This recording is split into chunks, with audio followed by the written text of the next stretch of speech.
Lord Jesus, thank you for this morning. Thank you for everything that you given for us.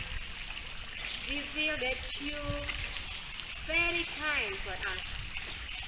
You still give us healthy until this morning. We can breathe because of you. Jesus, right now, we want to listen and praise you.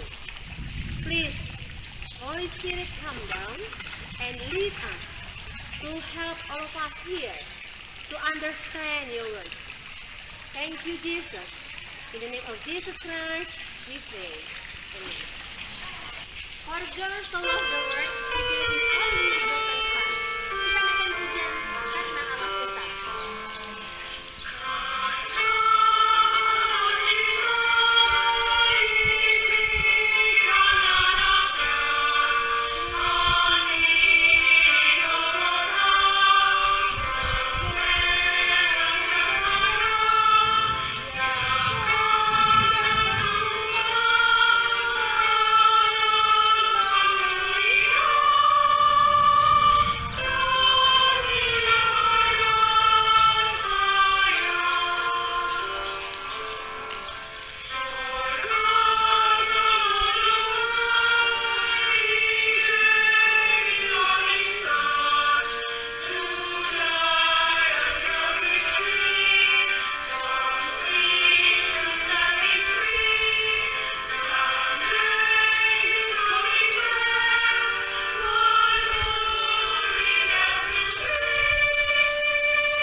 Mari kita berdoa.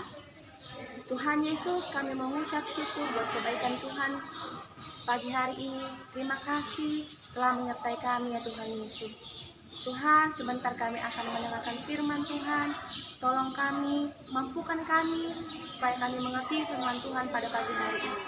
Terima kasih. Hanya dalam nama Tuhan Yesus kami berdoa. Amin. Anak-anak, firman Tuhan yang kita dengarkan pada pagi hari ini tertulis dalam 1 Tesalonika 4 ayat yang ke-14. Miss akan bacakan untuk kita semuanya. Demikian firman Tuhan. Karena jikalau kita percaya bahwa Yesus telah mati dan telah bangkit, maka kita percaya juga bahwa mereka yang telah meninggal dalam Yesus akan dikumpulkan Allah bersama-sama dengan Dia. Anak-anak, apapun yang kita lakukan, pasti kita menginginkan harapan yang baik. Contohnya adalah kita ke sekolah. Kita sekolah, pasti ada yang ingin kita harapkan, yaitu nilai yang bagus, bisa masuk ke jenjang yang lebih tinggi nanti, bisa bekerja dengan baik nantinya. Itulah yang kita harapkan kita sekolah. Atau kita ingin mendapatkan ilmu yang lebih lagi. Untuk mencapai harapan kita tersebut, kita butuh proses. Untuk mendapat nilai yang bagus, kita perlu belajar. Nah, saat sekarang kita belajar di rumah. Jadi, bukan karena belajar di rumah, harapan kita tersebut tidak tercapai. Tapi mari kita buktikan dengan belajar sungguh-sungguh di rumah, supaya harapan kita tersebut dapat tercapai. Di dalam menjalankan proses, tidaklah gampang. Tidak segampang membalikkan telapak tangan. Ada tantangan ataupun rintangan yang kita perlu harus hadapi supaya harapan kita itu dapat tercapai. Kita perlu belajar saat ini sedang di rumah. Tidaklah gampang untuk kita belajar sendiri di rumah. Namun, jika kita melakukannya dengan sungguh-sungguh dan setia, maka harapan kita itu akan tercapai. Miss berharap walaupun kita belajar di rumah, kita sama-sama berjuang untuk melawan COVID-19 ini. Mari anak-anak Miss belajar dengan sungguh-sungguh supaya apa yang kalian inginkan atau harapkan untuk nantinya akan tercapai. Ada peribahasa dalam bahasa Latin, memento mori, artinya ingatlah Anda akan mati. Anak-anak, kita semua akan mengalami kematian. Kematian tidak bisa kita tolak, tidak bisa kita hindari. Dan anak-anak tahu, kematian tidak memandang usia, jenis kelamin, ataupun jabatan, ataupun hal yang lainnya. Semua kita akan mengalaminya. Kematian pun kita tidak tahu kapan datangnya. Ataukah hari ini, besok, minggu depan, bulan depan, atau tahun depan. Atau mungkin kita akan mengalaminya beberapa menit kemudian. Tidak satupun di antara kita kapan waktunya datang kematian itu. Namun, kita harus siap sedia kapan Tuhan akan menjemput kita. Paulus mengingatkan kita bahwa di balik kematian ada harapan yang indah, yaitu hidup bersama dengan Tuhan Yesus di surga. Nah, ada dua masa yang kita hadapi setelah kematian, yaitu masa sekarang dan masa depan. Masa sekarang adalah orang yang percaya bahwa Yesus telah mati dan bangkit. Mereka juga harus percaya bahwa hidup mereka akan bersama-sama dengan Tuhan Yesus nantinya. Yang kedua, masa depan. Masa depan itu adalah orang-orang yang mati bersama Tuhan Yesus atau di dalam Yesus akan bangkit dengan tubuh kemuliaan di hari kedatangan Tuhan Yesus kelak nanti. Apakah ada harapan setelah kita mengalami kematian? Jawabannya ya.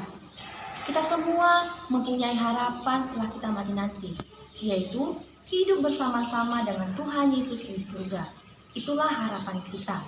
Anak-anak, untuk nantinya kita ada bersama Yesus juga tidaklah semudah yang kita pikirkan. Itu semuanya butuh proses. Prosesnya di mana? Ya, semasa hidup kita ini. Ini adalah proses untuk mencapai harapan kita nanti. Jadi, untuk anak-anak ini semuanya dimulai dari sekarang, mari hidup sungguh-sungguh dengan Tuhan. Supaya kelak nanti kita bisa hidup bersama dengan Tuhan Yesus. Belajarlah dengan sungguh-sungguh, taatlah kepada orang tua, taatlah kepada guru, bahkan semua dengan perkataan kita mari kita jaga. Supaya kelak nanti ketika kita bersama dengan Tuhan Yesus, ketika kita di penghakiman, kita ada bersama-sama dengan Tuhan Yesus.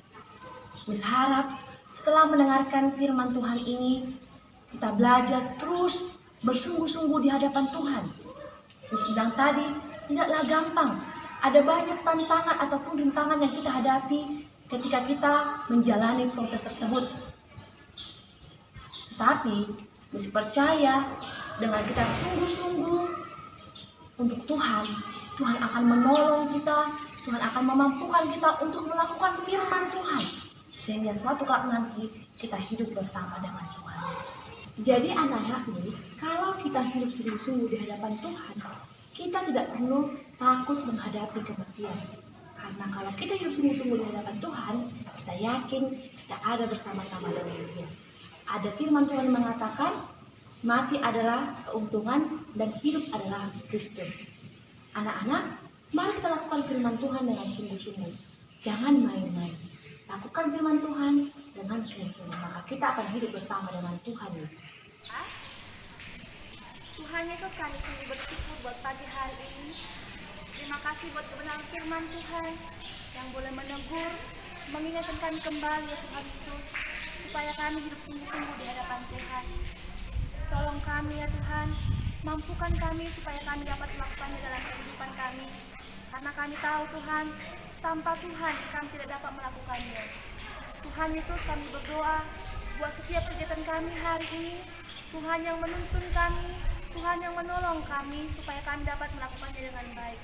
Kami berdoa ya Tuhan, di masa pandemi ini kami semakin dekat kepada Tuhan.